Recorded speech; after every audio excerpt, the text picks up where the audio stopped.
وہ فصلوں کو بجلی کی طرح چیرتی ہوئی بھاگی جا رہی تھی۔ مجھے اس کی سمجھ نہیں آ رہی تھی۔ شکل و صورت سے تو وہ لڑکی لگتی تھی اور لباس بھی شہریوں والا تھا۔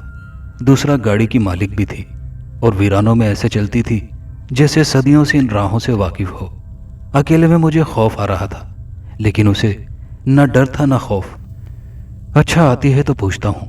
اسے گئے ابھی چند منٹ ہی گزرے تھے کہ مجھے اپنے قریب کی فصلوں میں سے سرسراہٹ کی آوازیں آنے لگی۔ میں ڈر گیا اور خوفزدہ چہرے سے گردن گھما کر ادھر ادھر دیکھنے لگا۔ سرسراہٹ کی آوازیں مسلسل آ رہی تھی، جیسے کوئی میری طرف بڑھ رہا ہو۔ کون ہے؟ میں نے ڈرتے ڈرتے اس طرف منہ کر کے پوچھا، لیکن کوئی جواب نہ آیا۔ ابھی میں دوبارہ ہی پوچھنے والا تھا کہ فصل میں ایک لمبی تڑنگی عورت کھڑی نظر آئی، جس کا قد بڑھتا ہی جا رہا تھا۔ موٹی موٹی خونی آنکھیں تھیں۔ اس کے زور زور سے قہقہے میرے خوف میں مزید اضافہ کر رہے تھے۔ چڑیل! میں زور سے چیخا، لیکن وہ میری طرف بڑھنے لگی۔ اس کے لمبے لمبے ناخنوں والے ہاتھ میری طرف بڑھنے لگے۔ میں خوف سے بت بنا اس کی طرف آنکھیں پھاڑے دیکھے جا رہا تھا، اور پھر یکدم زبان سے قرآنی آیت نکلنی شروع ہو گئی۔ میں بلند آواز میں آیت الکرسی پڑھنے لگا، جس کا اثر یہ ہوا کہ اس چڑیل نے آگے بڑھنا چھوڑ دیا اور اپنی جگہ پر کھڑی ہو گئی اور بولی، تم میرے پنجوں سے یہاں سے بچ کر نہ جاؤ گے۔ اتنے میں مجھے آدمیوں کے بولنے کی آوازیں آنے لگی۔ ان آوازوں کے ساتھ چڑیل وہیں کھڑی کھڑی غائب ہو گئی۔ 2 آدمی ڈیرے کی حدود میں داخل ہوئے اور مجھے آگ کے قریب بیٹھے دیکھ کر حیران ہوئے، لیکن کہا کچھ نہیں۔ وہ میرے قریب ہی آ کر بیٹھ گئے اور پھر مجھ سے بولے، کہاں جانا ہے؟ میں نے کہا چند فرلانگ پر گاؤں ہے، وہاں جانا ہے۔ رات ہو گئی تھی اور گاڑی خراب ہو گئی تھی۔ یہاں پر آگ جلتی نظر آئی تو یہاں آ بیٹھا ہوں۔ میں نے ان کے سامنے عورت کا ذکر نہ کیا، نہ جانے وہ کیسے آدمی ہوں۔ ابھی انہیں بیٹھے چند منٹ ہی گزرے ہوں گے کہ ان میں سے ایک آدمی نے بڑے سکون سے جلتی ہوئی آگ کو اپنے ہاتھوں میں اٹھا لیا اور پھر نیچے رکھ دیا۔ اس کی اس حرکت سے میں حیران ہو گیا کہ اسے کچھ نہ ہوا تھا، نہ ہاتھ جلے تھے اور نہ ہی اس کے منہ سے چیخنے کی آوازیں آئی تھی۔ اور پھر ان دونوں نے اس آگ سے کھیلنا شروع کر دیا، جیسے کسی گیند کے ساتھ کھیلا جاتا ہے۔ وہ آگ ایک دوسرے کو کیچ کرانے لگے تو میرے خوف کی انتہا نہ رہی۔ میں چیختے ہوئے وہاں سے بھاگ نکلا۔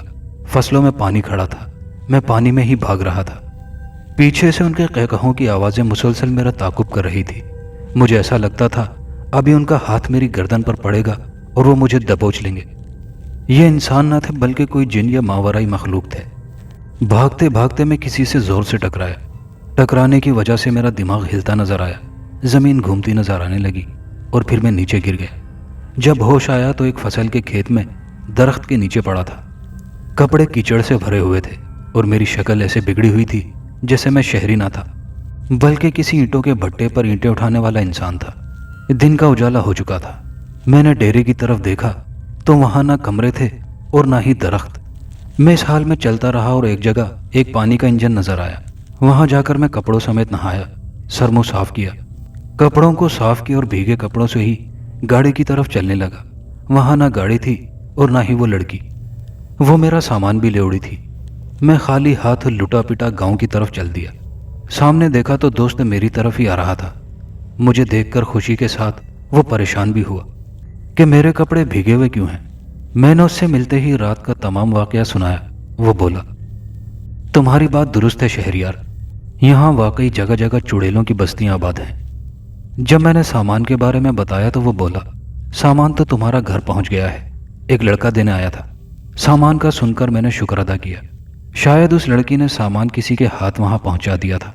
جب میں نے اسے گاڑی والی بات بتائی تو وہ بولا، ہمارے گاؤں میں تو کسی کی گاڑی وغیرہ نہیں ہے اور نہ ہی کوئی ایسی لڑکی یا خاتون ہے۔ میں نے سوچا کہ کسی کے گھر مہمان آئی ہوگی۔ ویسے اس لڑکی کی صورت میرے دل میں بس چکی تھی، تمام سفر میں اسے دیکھتا آیا تھا۔ معصوم سی صورت، گورا چٹا رنگ، لمبے لمبے سیاہ بال، شہری لباس، میں بھلا اسے کیسے بھول سکتا تھا۔ گاؤں جاتے جاتے اس کی صورت نظروں کے سامنے رہی، شادی میں بھی کسی اور کی طرف نظر نہ گئی۔ گاؤں کی لڑکیوں میں اس لڑکی کی شکل و صورت تلاش کرتا رہا، لیکن وہ نظر نہ آئی۔ بارات چل پڑی تھی۔ جب گاڑی سڑک پر پہنچنے کے بعد بھاگنے لگی تو مجھے ایک جگہ وہی لڑکی گاڑی کے پاس کھڑی نظر آئی۔ میں نے بس رکوائی اور بس سے اتر کر اس کی طرف بھاگنے لگا اور دوست سے کہا میں اس کا شکریہ ادا کر کے آتا ہوں۔ میں جب اس کے قریب گیا تو شاید اس نے مجھے پہچان لیا تھا،